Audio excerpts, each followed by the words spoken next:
Assalamualaikum warahmatullahi wabarakatuh. Saya Widya Wulan Hapsari, calon guru penggerak angkatan 10 dari SMP Negeri 3 Pangkalan Lada, Kabupaten Kota Waringin Barat. Berikut adalah video wawancara saya mengenai dilema etika dalam pengambilan sebuah keputusan di sebuah sekolah dengan Bapak Ali Ahmadi selaku Kepala SMP Negeri 3 Pangkalan Lada dan juga dengan Bapak Suparno selaku Kepala Sekolah dari SMP Negeri 1 Pangkalan Lada. Selamat menyaksikan.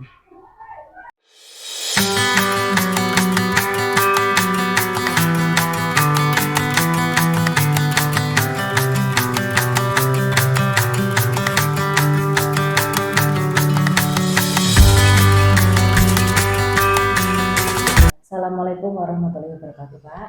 Waalaikumsalam warahmatullahi wabarakatuh. Bagaimana kabarnya Pak hari ini? Alhamdulillah sehat.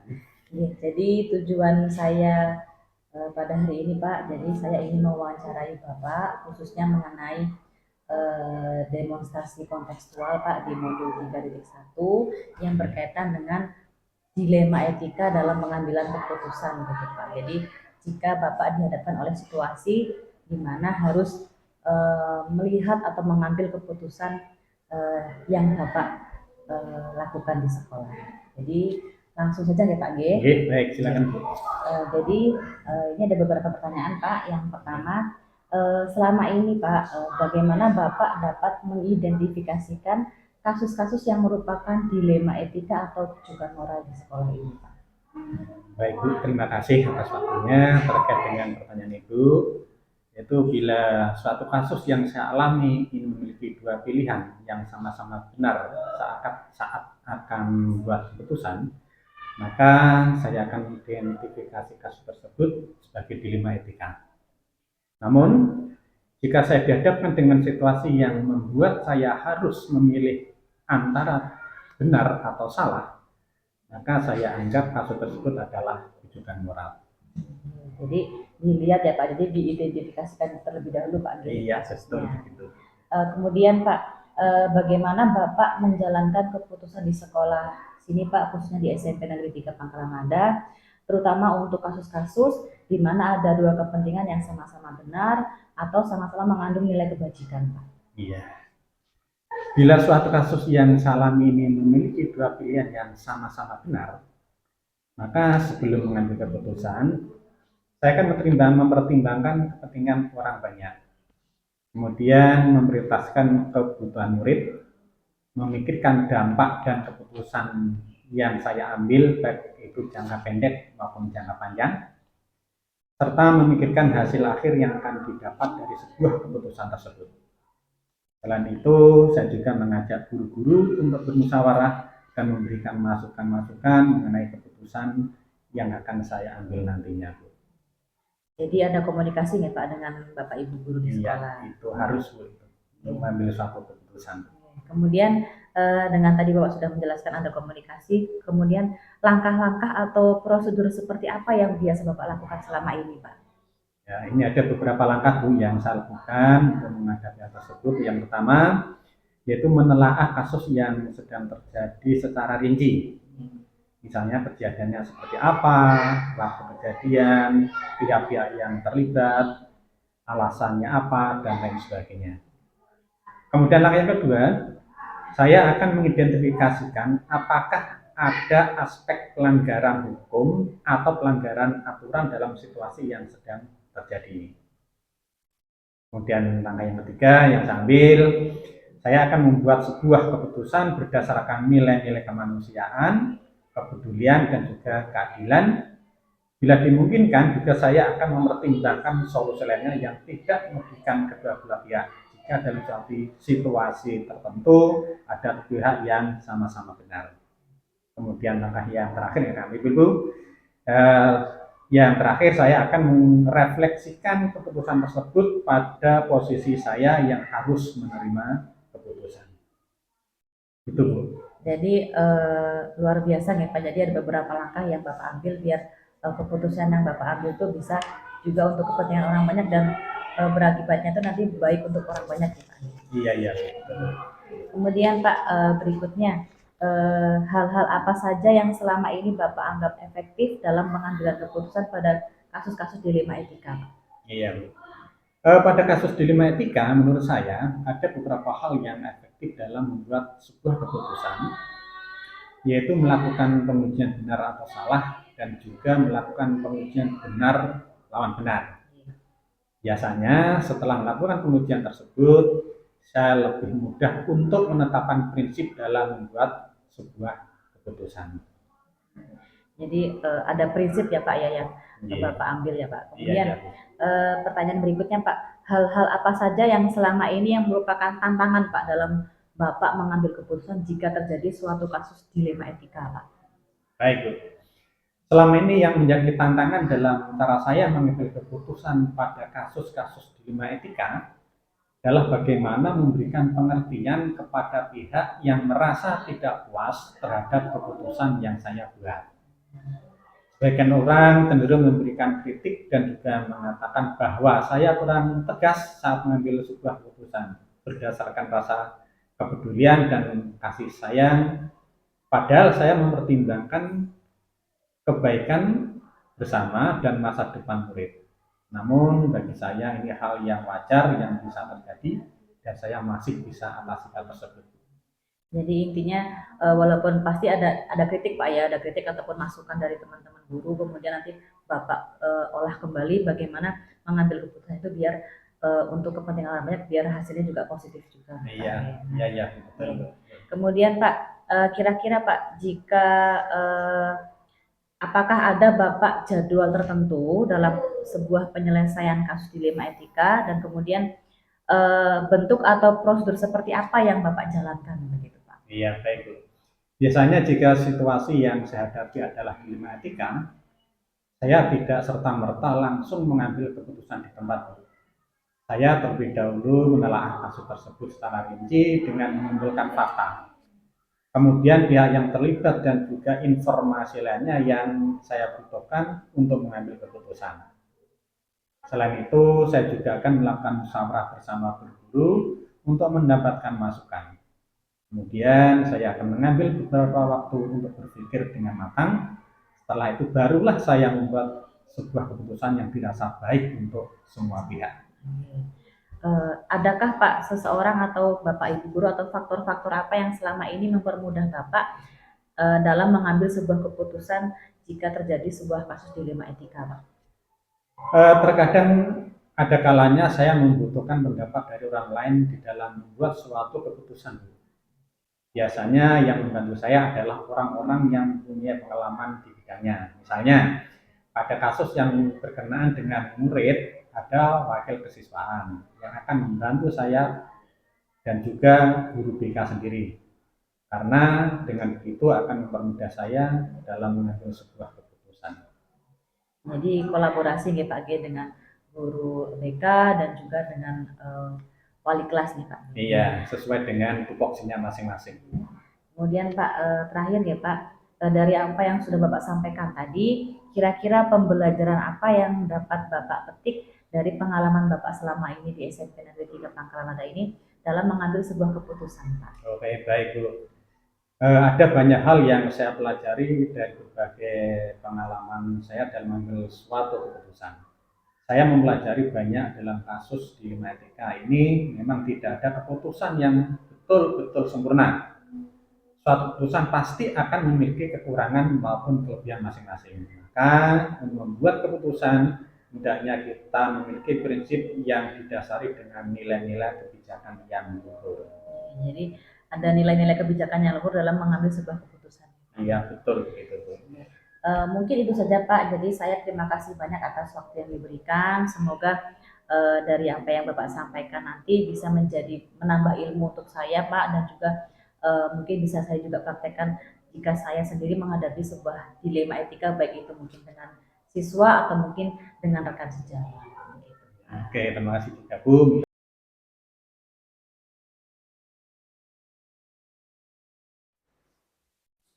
Assalamualaikum warahmatullahi wabarakatuh Pak. Oke, bagaimana kabarnya Pak hari ini? Alhamdulillah sehat. Habis makan pagi Bu. Oke. Jadi tujuan saya ke sini Pak untuk selain untuk melengkapi tugas dari pendidikan guru penggerak ini Pak. Jadi saya ingin mewawancarai Bapak dengan tujuan ingin mengetahui bagaimana selama ini Bapak memimpin di SMP Negeri 1 Pangkalan Anda ini begitu Pak, berkaitan mengenai dilema etika. Langsung saja nggih Pak nggih. Untuk pertanyaan pertama Pak, selama ini bagaimana Bapak mengidentifikasikan kasus-kasus yang merupakan dilema etika atau rujukan moral yang terjadi di sekolah Bapak sekarang? Ya, baik. Terima kasih Bu. Berbicara tentang dilema etika ataupun rujukan moral, saya kira ini sesuatu yang memang ada dan pasti ada di dalam kehidupan sehari-hari, apalagi dalam sebuah lembaga yang di dalamnya adalah banyak orang. Nah, terutama di sekolah. Nah, berkaitan dengan ini tentu saja saya selaku pimpinan di sekolah tentu saja langkah yang pertama adalah mengidentifikasi situasi dilema etika atau rujukan moral dengan memperhatikan pertentangan nilai yang terjadi. Kemudian dampaknya pada murid. Lalu saya juga akan berkonsultasi dengan guru-guru dan kalau memang memungkinkan tidak hanya sebatas dengan guru tetapi mungkin di luar lingkungan sekolah misalnya pengawas atau instansi yang terkait tergantung permasalahan yang menyangkut masalah dilema etika atau masalah etika terjadi itu sejauh mana. Kalau memang permasalahannya itu cukup kita ambil sebuah keputusan di lingkungan sekolah dan itu sudah menimbulkan sesuatu hal yang positif, saya kira kita juga tidak perlu untuk melibatkan banyak orang terutama di luar sekolah. Jadi Bapak mengidentifikasikan dulu Pak Anggi untuk jika terjadi kasus ada dilema etika. Iya, gitu. Supaya mengetahui dengan kita identifikasi, maka kita akan mengetahui yang pertama permasalahan-permasalahan apa. Kemudian sejauh mana tingkat keruwetannya dari masalah itu. Sehingga kalau kita sudah bisa mengidentifikasi, maka kemudian kita merencanakan untuk mencari suatu solusi yang pada akhirnya nanti akan memberikan sebuah keputusan yang memang bermanfaat untuk semua orang. Kemudian Bapak, bagaimana Bapak menjalankan pengambilan keputusan di sekolah Bapak ini terkait tadi Pak ya, jika ada kasus-kasus di mana ada dua kepentingan yang sama-sama benar ataupun sama-sama mengandung nilai kebajikan.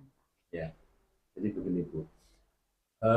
Dalam sebuah organisasi terutama di sekolah, lagi ini kan banyak orang, banyak kepala, dan setiap orang itu punya karakter yang berbeda.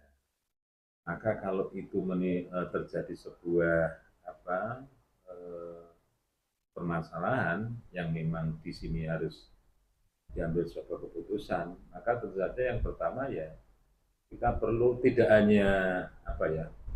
hanya mengambil keputusan sendiri, tetapi kita juga perlu melibatkan banyak orang, mulai dari guru, mungkin wakil kepala sekolah, mungkin guru BK-nya, dan perlu konsultasi dengan pihak yang lain, dan tentu saja yang lebih utama dari penyelesaian ini adalah kalau itu misalnya terjadi antar individu, maka tentu saja yang bersangkutan kita ajak bicara. Sehingga di dalam mengambil sebuah keputusan nanti, ya ada rasa keadilan, ada rasa kenyamanan dari kedua belah pihak. Artinya tidak ada di antara yang satu dengan yang lain itu merasa terkalahkan atau merasa mungkin tidak dihargai, karena mungkin dua-duanya sama-sama benar. Karena itu ya jalan tengah menyikapi permasalahan itu memang memang harus kita ambil. Yang penting keputusan akhirnya nanti bisa diterima oleh semua pihak. Ya, kalau itu keputusan menyangkut antar individu. Kalau keputusannya atau permasalahannya berkaitan dengan kasus-kasus yang terjadi di siswa, tentu saja akan berbeda lagi. Kalau permasalahannya itu tidak melibatkan antar individu atau mungkin lebih dari atau kelompok, saya kira juga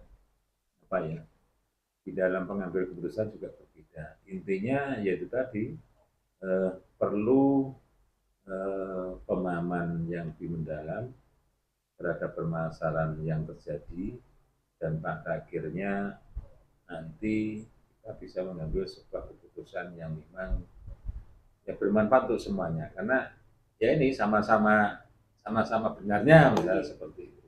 Kecuali kalau satunya salah, satunya benar, itu jelas kita ambil sebuah keputusan yang memang ya kalau memang benar ya harus keputusan benar kan.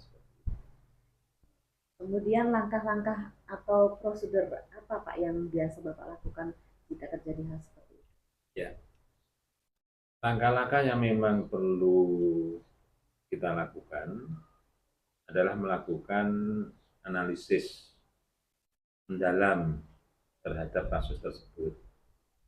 Kemudian mencari tahu apa yang menjadi inti masalahnya. Siapa saja yang terlibat dan juga nilai-nilai yang terkait siapa saja. Setelah itu, maka kita mengadakan pertemuan dengan mungkin tim guru atau juga pihak terkait, kemudian untuk berdiskusi. Nah, dalam diskusi tersebut tentu saja kita akan mencari sebuah solusi yang paling sesuai dengan nilai-nilai etika dan kebajikan yang memang dianut oleh sekolah. Nah, keputusan yang diambil juga menjadi sebuah kesepakatan bersama. Karena kalau sudah disepakati bersama, tentu saja yaitu yang harus dijalankan dan menuju ke sebuah hal yang baik untuk kepentingan bersama. Adalah itu. Kemudian Pak, hal-hal apa saja Pak yang selama ini Bapak anggap efektif dalam pengambilan keputusan pada kasus-kasus dilema etika? Iya. Dalam mengambil sebuah keputusan yang berkaitan dengan dilema etika, maka tentu saja ada beberapa yang memang harus diperhatikan. Jadi efektivitas dalam pengambilan keputusan dilema etika di sekolah itu tentu saja melibatkan analisis yang mendalam terhadap kasus yang terjadi. Kemudian setelah kita analisis, kemudian kita identifikasikan terhadap masalah tersebut dan juga nilai-nilai yang terlihat apa saja. Lalu mengevaluasi semua opsi dengan lebih baik. Nah, pendekatan ini membantu kita dalam memilih solusi yang paling sesuai dengan prinsip etika dan nilai-nilai yang dianut oleh sekolah. Jadi kurang lebih ya seperti itu. Jadi intinya keputusan yang kita ambil, kan ini permasalahan di sekolah itu kan banyak sekali.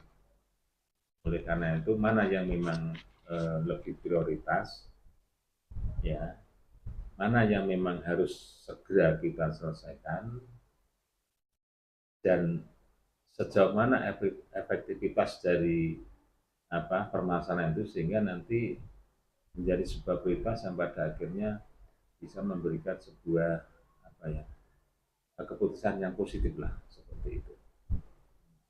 Kemudian Pak, kira-kira ada nggak Pak tantangan Pak dalam pengambilan keputusan tersebut? Ya, kalau tantangan itu pasti ada ya. Di dalam mengubah sebuah keputusan itu tantangan pasti ada. Baik itu yang berat. Tantangan itu kalau menurut saya ya berasal dari diri kita sendiri, karena ini menyangkut sebuah keputusan yang nanti akan berdampak terhadap banyak orang.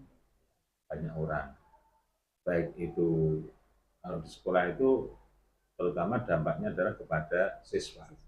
permasalahan yang terjadi di guru ya itu juga akan merembet ke pengaruhnya di siswa dalam proses pembelajaran karena ada suatu permasalahan. Nah, tantangan yang pertama itu. Jadi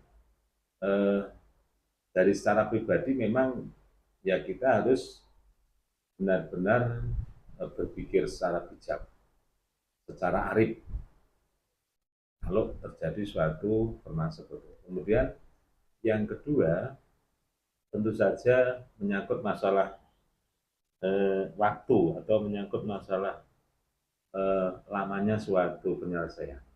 Nah ini, nah, yang terjadi di sekolah ini kan permasalahan tidak hanya satu dua tapi mungkin banyak. Sementara ini harus diselesaikan. Maka kembali kepada skala prioritas itu tadi. Jadi kita dikejar oleh waktu dan apa ya istilahnya itu kecepatan dari pengambilan seperti supaya tidak berlarut-larut. Jadi itu, jadi secara pribadi itu memang menjadi sebuah hal yang memang perlu pemikiran yang lebih arif dan bijak itu tantangannya dan tentu saja itu diperlukan sebuah kedewasaan di dalam mengambil sebuah keputusan. Itu saya kira. Oke, tadi berkaitan dengan waktu Pak ya. Jadi sekarang bagaimana Pak jika terjadi ada dilema etika dalam sekolah ini, kemudian apakah ada jadwal tertentu Pak untuk menyelesaikan suatu permasalahan begitu Pak? Ya. Atau tadi Bapak menyampaikan bahwa kita lihat skala prioritasnya yang seperti apa yang harus kita selesaikan terlebih dahulu. Iya. Begitu, Pak. Kalau dari sisi jadwal, ya kita harus lihat dari permasalahan yang ada. Terhadap kasus-kasus atau permasalahan yang terjadi dan itu harus diselesaikan secepat mungkin, saya kira itu tidak perlu ada jadwal karena permasalahan itu munculnya kadang-kadang juga tidak kita duga ya sehingga itu kalau terjadwal saya kira agak sulit ya. Intinya terhadap permasalahan-permasalahan yang memang harus segera diselesaikan ya tidak harus buat jadwal dan itu menjadi suatu prioritas kecuali kalau ada sebuah kasus ya yang menjadi skala prioritas tetapi kemudian tidak terselesaikan dalam beberapa hari kan di dalam sebuah kasus permasalahan itu kan belum tentu satu hari atau satu kali pertemuan selesai. Tapi juga bisa berkali-kali. Nah, belum tentu juga hanya cukup diselesaikan secara intern di sekolah selesai. Kalau toh itu perlu melibatkan orang lain, misalnya pengawas atau dari dinas pendidikan atau instansi lain di luar sekolah, maka ini harus dibuat jadwal karena melibatkan pihak luar. Jadi ada kesepakatan jadwalnya dibuat seperti ini. Jadi jadwal itu intinya kita buat kalau di dalam sebuah kasus yang terjadi di sekolah itu tidak bisa diselesaikan sekali pertemuan di sekolah itu dan melibatkan instansi lain atau pihak lain, maka harus dijadwalkan. Tapi kalau misalnya kasus itu yang memang bisa diselesaikan ya, dengan skala prioritas tadi, ya saya kira tidak perlu ada jadwal karena ya itu tadi kembali kepada kalau munculnya kasus ini kan kita tidak bisa prediksi ya, tidak bisa prediksi sehingga itu. Tapi pada dasarnya kita buat jadwal kalau permasalahannya tidak terselesaikan dalam satu pertemuan. Tadi Bapak sudah menyampaikan Pak ya ada pihak-pihak lain yang terkait untuk menyelesaikan suatu permasalahan yang terjadi jika terjadi ya Pak. Yeah.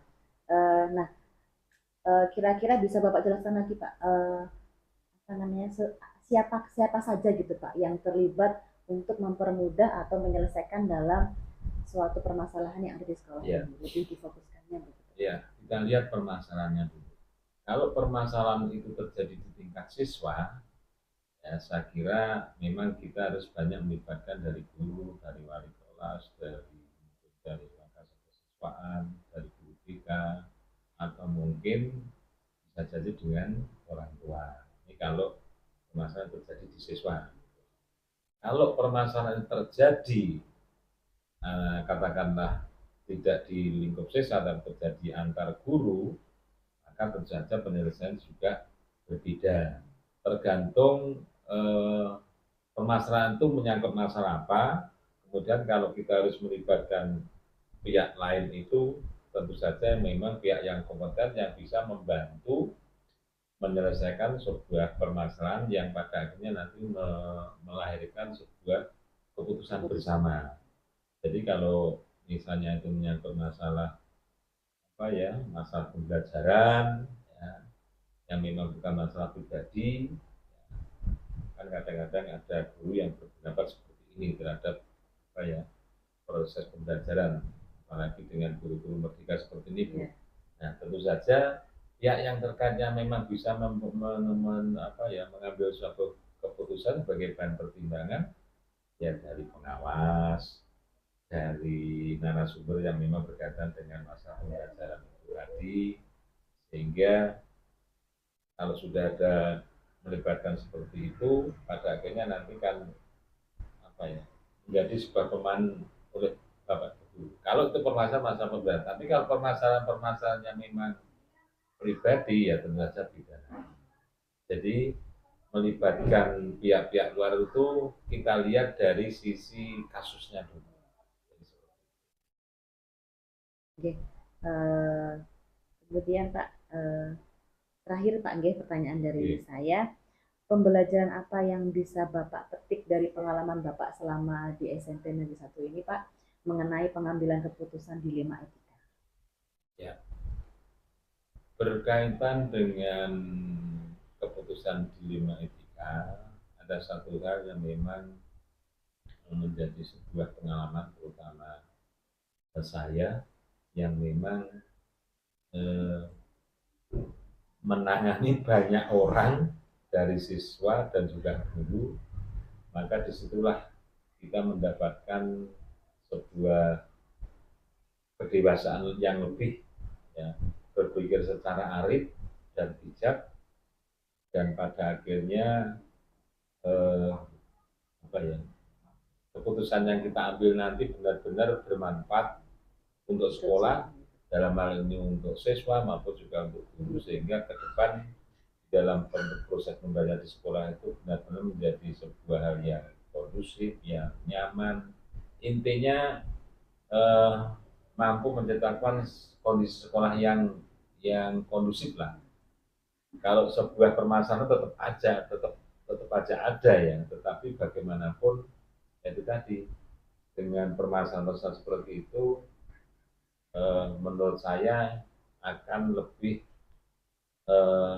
lebih mendewasakan diri kita secara pribadi dan juga lebih berhati-hati di dalam mengambil suatu keputusan, karena keputusan yang kita ambil itu pada dasarnya nanti akan berdampak ke banyak orang, terutama terhadap perkembangan sekolah.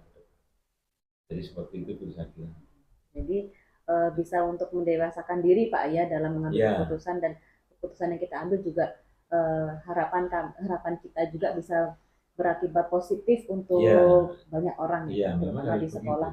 Ya meskipun apa ya, selama ini saya yakin di setiap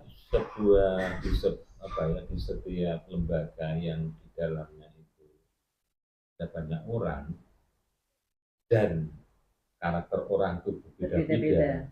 Ya, jangankan orang yang berbeda atau bukan saudara kandung, anak yang kembar pun yang sama karakternya beda. Maka disinilah kita perlu memahami masing-masing karakter pribadi orang dan istilahnya kita itu memperlakukan mereka itu harus sesuai dengan karakter dia.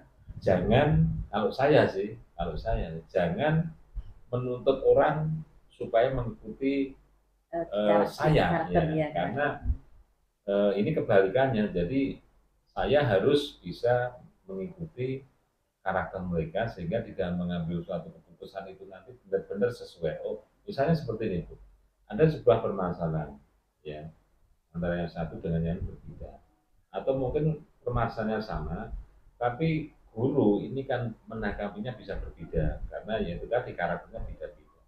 Maka tentu saja belum tentu cara A yang saya terapkan kepada Pak B cocok untuk terapkan untuk ibu yang C misalnya seperti itu. Maka saya harus memahami.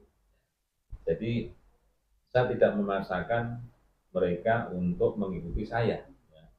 Kalau yang terjadi seperti itu, maka saya menjadi seorang yang otoriter. Karena mereka harus mengikuti saya. Tidak menampung dan tidak melihat daripada sisi kreativitas mereka. Jadi seperti itu. Jadi intinya ya itu tadi, sebagai seorang pimpinan jangan menuntut mereka untuk apa ya istilahnya itu harus mengikuti karakter saya, karena ya itu tadi saya harus bisa menciptakan sebuah suasana yang kondusif dengan berbagai yang macam nyaman karakter juga ya Pak. tadi ya, seperti itu. Luar biasa sekali Pak Angge. Jadi intinya juga adalah kita berkolaborasi dengan stakeholder yang ada di sekolah. Ya. Komunikasi juga penting. Ya, ya. Kita memang komunikasi yang memang harus penting. Komunikasi yang utama. Kalau sebagai pimpinan, ya tidak pernah berkomunikasi dengan ya teman-teman yang ada di sekolah, saya kira akan menimbulkan suasana yang apa ya, yang beku. Dan mungkin dari sisi yang lain, kebersamaan, kemudian kekeluargaan dan yang lainnya itu tidak akan tercipta kalau kita tidak bisa berkomunikasi. Karena dengan komunikasi itu salah satu hal dalam rangka kita melihat, memahami seseorang, kemudian sambil mengamati sebuah permasalahan yang terjadi, sehingga pada saatnya nanti itu akan menjadi suatu apa ya dasar untuk penyelesaian. Dan memang harus melibatkan banyak orang. Tidak bisa kita mengambil suatu keputusan kalau itu menyangkut orang banyak. Ya. Jadi prinsip kehati-hatian dan melibatkan banyak orang itu kalau di sekolah ya, kalau permasalahannya itu terjadi pada siswa ya melibatkan guru, kemudian ada guru BK yang mungkin kesiswaan. Kalau toh di kesiswaan sampai di guru itu sudah terselesaikan, berarti sudah selesai. Tapi kalau belum terselesaikan, mungkin bisa dimintakan pertimbangan ke kepala sekolahnya atau ke pihak-pihak lain atau mungkin juga orang tua. Terima kasih banyak Bapak. Saya juga mendapatkan banyak pengalaman juga di sekolah ini Pak terkait dari yang sudah Bapak sampaikan. Mudah-mudahan juga nantinya juga bisa saya terapkan juga di sekolah kami ketika mungkin kami dihadapkan oleh situasi dilema etika. Sekali lagi saya terima kasih banyak Pak atas waktunya. Sama-sama, semoga bisa berjumpa di lain kesempatan lagi Pak. Ya sukses untuk Ibu untuk CGP-nya ya. Untuk CGP-nya, dan kemudian nanti bisa setelah selesai lulus bisa mengimplementasikan dalam kegiatan di sekolah, terutama berkaitan dengan proses pembelajaran yang sekarang ini memang menjadi sebuah tuntutan yang cukup berat.